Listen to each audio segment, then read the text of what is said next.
telling reporters that he tweaked his quad working out on his own during the team's bye week, and it tightened up on him at practice Wednesday. That would be CMC, not Rule. It looked like McCaffrey was on pace to return, but now the thigh injury puts that in jeopardy. Carolina taking on the Broncos on Sunday. Staying on the topic of the Panthers, they recently hosted a Joy to the Carolinas event at Charlotte Motor Speedway, the Speedway Christmas, giving 1,500 individuals a unique holiday drive-through experience where they were able to pick up toys, food, and winter items while enjoying the Christmas lights set to music. What a cool event there. Tua Tagovailoa, 4-1 as the Dolphins started this season. I don't want to jinx him, but Tua has yet to throw an interception and is coming off his best passing performance of the season in the win over the Bengals. He'll face Patrick Mahomes and the Chiefs, as Mahomes knows a thing or two about protecting the football. He has just thrown 2 picks on the season to go along with 31 touchdown passes. Mahomes impressed by what he's seen from the Dolphins rookies so far. He knows how to manage the game and manage the situation. I mean, he does a good job of knowing that his defensive special teams is working and can do what he can on the offense to put up enough points to win football games. He's done that his whole career, and that's truly a remarkable thing. I mean, that's something that I wasn't that good at my first year here. And I mean, obviously he has the talent. He can make all the throws. He can roll to his right, to his left, and throw off balance, and he can run and make stuff happen too. So, but that veteran kind of mental mindset that he has, I think is truly special at this time in his career. It's a special time for the Dolphins right now. They're currently 6th in the playoff picture right now, so this would be a big deal for Tua and company, considering the Dolphins have not been to the playoffs since 2016. So B-Flow, not listening to Tua Lipa, don't start now. And it's a good thing for the Dolphins because they are rolling with him. Good job. Nice. Well done. Well played. I had time to spare. You know what I mean? Just That's good. Well done. We love you, Will. What can I do? I don't know. The Chiefs have one. I'm done. Chiefs only have 1 loss. Dolphins have won 5 out of 6. Of course, those two meet in Miami on Sundays. We've been talking about it. Big-time playoff implications, ins and outs, and what have you is at this one. So with more on the matchup, Jimmy Palmtrees. Dolphins head coach Brian Flores has his team with the 2nd best defense in the NFL at just 17.7 points per game. He was also part of that Patriots defensive staff that in 2018 beat Patrick Mahomes twice. But Flores says it was hard to stop Mahomes then, and looking at the film now, it is even harder. He said this offense has developed a killer instinct. He said Mahomes has it. Kelsey has it. They all play with a ton more confidence. He also was asked, how do you come up with a game plan to cover Tyreek Hill? He responded with, how do you cover McCole Hardman and Sammy Watkins and Travis Kelsey and Le'Veon Bell and Clyde Edwards-Helaire? He said, I'd like to go out on the field with 14 defenders. That would be nice. The biggest difference, though, he says, is even though he won the MVP in 2018, watching the film, Mahomes is a better quarterback now than he was 2 years ago. He has a greater comprehension of the offense, a greater command of the offense, and a lot more confidence and is more mature. And also, he said, as a passer, he is more accurate now than he was 2 years ago when he won MVP. Mr. Palmtrees looking good. Thanks so much. Here's where the Chiefs and Dolphins guys sit in the playoff picture. Chiefs fighting with the Steelers for the top spot in the conference. Dolphins holding on to the wild card spot. What should the Chiefs be most wary of, Schrags, when they face Miami? I think the Dolphins are kind of playing anonymously this season. They're winning these games, but they're beating the Bengals. They're playing games that aren't the Jets. They're not on the A premier game. All right, you're playing the Chiefs. You want that smoke? You got that smoke. This is going to be that game.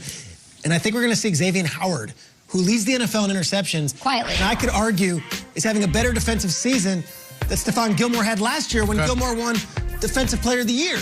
This guy has been battling injuries his whole career. He's finally healthy. He's got Byron Jones and Nick Needham back there, and he has been amazing this season. I say that because here comes Tyreek Hill and Travis Kelsey. Okay. And maybe this is the match for them. Maybe this is the guy that can stop them. Xavier Howard is going to be in the conversation for Defensive Player of the Year, but that can stop if Tyreek Hill goes for 200 or Travis Kelsey. It's going to be over real fast. It's going to be over real quick. No one wants to hear that. No doubt about it. And they're not afraid to mix it up. And by mix it up, I mean blitz it up. So if I'm the Kansas City Chiefs and I'm going into this game, of course, they're running hot. They've They've won 9 straight road games, the longest active streak, so they're feeling themselves. They're really starting to catch a rhythm. Pat Mahomes could be looking in the mirror and looking at another MVP award down the line. But with all that said, the Miami Dolphins, they're fearless. If you pay attention to what these guys are doing on defense, not just Xavier Howard, who could be the Defensive Player of the Year, they will blitz you, and they are not afraid to bring the heat. And if that is your game plan, going in facing Pat Mahomes, I say lean into that. What happens is teams will face the Kansas City Chiefs, and they'll stop doing what they do best. Don't all of a sudden start pulling your guys back and saying, we're going to drop everybody and give Pat Mahomes all of the time to work. No. Bring the pressure like you have been, and then lean on your DBs to make plays when the ball is in the air. Of course, this is a different type of track meet. Yeah. These are the fastest of the fastest receivers, including the best tight end in all of football. But the one thing that Kansas City should be worried about is the pressure that they have consistently brought to offenses all season long. I think the most fascinating way this game could start is if the Chiefs receive the kickoff and go down the field in 4 plays and score a touchdown. Bam, 7-0. Because now it's like, we can't just sit around and play D and wait on special teams. Like, we got to go. Even Mahomes, they're talking about Tua. One of the things he pointed out was he knows how to use his defense and special teams.